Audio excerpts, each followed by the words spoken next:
Well, you just heard the single Breaking Out from RavenEye, and joining me on the phone now is Mr. Oli Brown. Welcome to the show. Thanks, Dan. It's a pleasure to be on it. Well, it's a pleasure to get you on the show.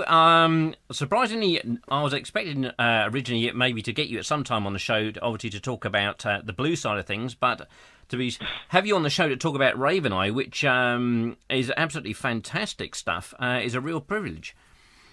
Oh, thank you. I appreciate it.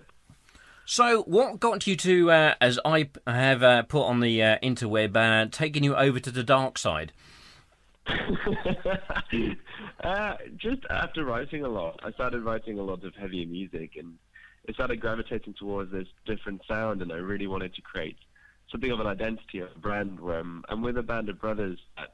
I wanted something that people can kind of say, oh, I'm going to see RavenEye, rather than just seeing this one artist, and I wanted to kind of rein in my style of music and really bring it to a focus that I really love, and I love playing rock music, and as it kind of got heavier, I realized doing it as Oli Brown would kind of be deceiving for my previous career when I was doing a lot of blues music, and I really wanted to give people the opportunity to choose whether they want to see this show, knowing that they're in for something different, that it's not going to be a whole bunch of Oli Brown songs saying, where are these songs? It's an acknowledgement. We've had a few shows already. We played in London, played in Oxford and Leicester, and it's been amazing, the reception from fans that have previously seen my old stuff. They're embracing the new sound as well, which is amazing. I'm very lucky with that.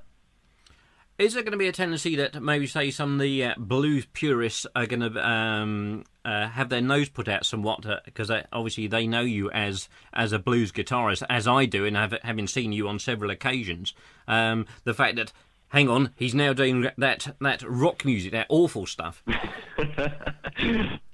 Yeah, well, I mean, that's kind of why I changed the name. That's why I wanted to do this. I really, wanted to get into RavenEye, and that they don't need to come to a gig and their nose up, because I'm already making it clear this is a very different style of sound. This is different music, and I'll always be doing my Oli Brown music as well. I'm not just throwing my Oli Brown blues career up in the air and leaving it all behind. It's just right now my focus is entirely just building up the foundations of this band, and I was really getting going, and I'm loving it. It's I feel happy, and it's great on stage, and there's a good atmosphere and chemistry between the three of us, which I love. So no, I mean, it would be a shame for a blues person to come to the show and then tell them that it isn't what isn't expected, because I am putting it out. It is what it is, and then I will still be doing Oli Brown stuff. But it's worth watching, because there is still blues influence, and it's just a bit wilder. Well, I was going to say, I mean, to be honest, it's not unusual. Quite a few blues guitarists, obviously we have to mention Joe Bonamassa amongst others, have gone over to the rock side as well. And the fact that you are able to sort of put your feet in both camps, which is not an easy thing to do for a lot of guitarists. Yeah, it's been a bit. Yeah, it was definitely a bit of a venture that I wanted to really commit to. I think it was something that I wanted to commit to in a different aspect, where I wasn't just trying to Oli Brown, where, in previous reviews where I've mentioned in my previous work that it's like that Oli Brown doesn't really know what he wants to do. He's got these different directions, and one minute is rock, and 1 minute he's doing this kind of funky stuff. And I'm an artist. I love varieties of music, and I love writing varieties of music. And last year I did this Brozan tour, which had some acoustic songs, and it was a lot of fun to explore different sounds and styles. I think Oli Brown, as a kind of solo artist, I'm always going to explore those different kind of varieties of music. And rock, it's what I loved growing up listening to as well. I was always into rock. I was a massive Audio Slave fan. I mean, Chris Cornell is one of my favorite singers of all time, and like the whole Rage Against the Machine, the big heavy riffs, I just really love that wilder kind of more in your face atmosphere, and it creates a different show where it's kind of led more between just the energy of the band and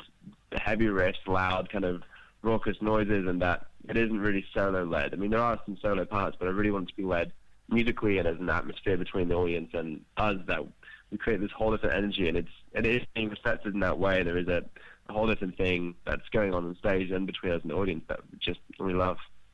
Well, obviously, I must mention your cohorts in the band. Of course, Kev Hickman on drums and Aaron Spears on bass. How did you meet up or get in contact or join together with these guys? Are they two guys you've known for a long time, or is it a relatively new thing? No, it's a new thing. I found Kev on Facebook, actually. We've been friends before. We've met on previous shows quite a few years ago, and just by chance I was looking at coming back to England, and I really wanted to get a new band going. I I had some kind of epiphany when I was away, and I just was like, okay, I want to get a band together that's just going to be for this RavenEye package.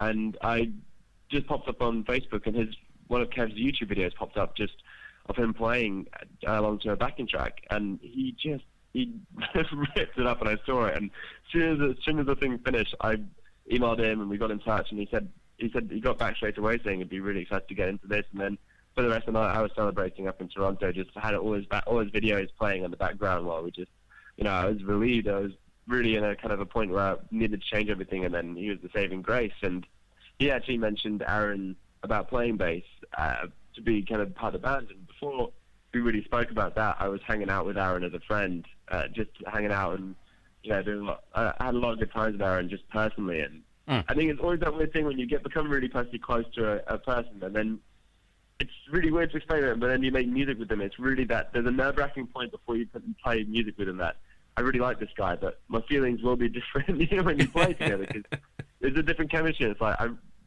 it's one of those weird moments that like you feel embarrassed or concerned to play next to that guy, because you're like, well, he's going to be thinking about my playing now. He's got his musician head on, not my friend head on, and it clicked, and we're all kind of living together at the moment and working together, and it's great to have a place to rehearse, and they're hard-working dudes, and it's a lot of fun. But so really, I found Kev on Facebook of all the places, and then he actually recommended Aaron for me, and it's been crazy ever since. Really, it's been a really easy relationship. I think we all three of us we all feel very lucky to be in this, to have guys that want to work as hard and have as much fun as well.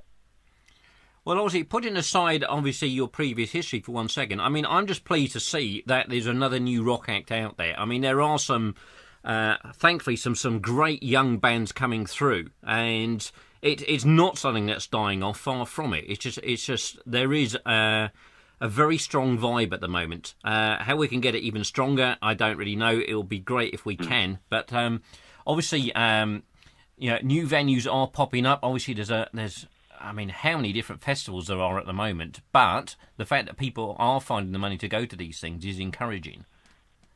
Yeah, it's awesome. I mean, it's a new thing for me, so I'm still kind of learning the ropes on all this. We've gone about this all independently as well, right? Just to make a change for everything, and it has been a new, a bit of an eye opener, and it's crazy. We listened to the radio the other day, and the charts are just all the solo artists. Like, there aren't really bands anymore on the charts, apart from maybe the top of the Foo Fighters, and right now Raw Blood, who are just slaying it at the moment. They're doing amazingly well, and whether what kind of rock resurgence there will be, I don't know, but it does feel like there is something about it, and it is a nice different audience to kind of really get into as well. And I think there is a nice crossover point where I think previous fans are coming to check out the show, and they're still there with us, and that's what's really cool about this kind of style and going into this genre of music. But it is a different scene to what I've been previously used to, and it has been insightful. I think that there will be some kind of resurgence, but I mean, how, what kind of way, I don't know yet. It's early days. Well, if nothing else, I mean, it's nice to see that there are a lot of kids in the audiences now. It's not just old farts like me. So that's, that is good that kids are still getting into rock music. I mean, my son is getting into rock music through his drumming and stuff, and it's not a type of music that I've pushed him in any direction, because that's not something that I think as a parent you should do. You should just let them find their own thing. Although, of course, secretly I'm rather pleased that I'm not having to listen to hip hop or something. Well, I think it's great. I mean, I love it because it's like, for me, it's like statement music. I feel like you can say a lot more, and you can kind of be a bit more out there and really make a bit more, lyrically you can kind of say a bit more what it can be a bit more blunt about your point of views into the rock stuff. And I can, you kind of, you got to be a bit more tame. Sometimes a bit more tame in terms of what I've been writing in previous material. But this one, I can kind of say what I want in some ways, without being, it's not just a ridiculous vocabulary, just all from of just rage. It's just it can be a bit more expressive in ways, and not have to be so concerned about how to phrase it. If it feels right to phrase, and if it's the right kind of feeling in the song to be emphasizing, that's great. And it's pushing my vocals a lot more. I think that's what's been really exciting about it as well. The past kind of couple of years, I've been working with a vocal coach and just been really working on my voice and just developing it more. And it timed the rock thing perfectly for me, because my range kind of increased, and I kind of do a lot more with my voice, and I really wanted to explore that further. And heavier riffs and the heavier sounds, and it kind of gave me the confidence and the boost to actually really start going a bit more out there with my voice and singing a lot harder. And it made sense now. It's definitely not some early lights at the end of the game. It's not so much rock and roll partying like today's a day off, and I'm trying to just take it easy at the moment to keep my voice in good shape. Finally, just going to ask you actually about, obviously the EP is out the other side of Christmas. How many tracks are on the EP, and how is one able to get hold of a copy? Well, there's 5 tracks on the EP. Right now we are touring with the EP that you can get it from us personally. But it won't be out. It'll be available on iTunes and Amazon and all the online stores, and also our website, RavenEye Official. It's going to be available on there early next year. We haven't decided on the release date at the moment. Okay. We're just kind of in talks and things, but we're right now we're kind of just giving people a chance when it comes to the gig that they're going to get bands on the EP before anyone else does, and just really this kind of run dates or preview dates, and also we're playing some new songs, and it's an exciting little tour before it all starts kicking off, and we have a lot more things going on next year. Well, Ollie, it's been a pleasure having you on the show. Thanks for taking the time to come on.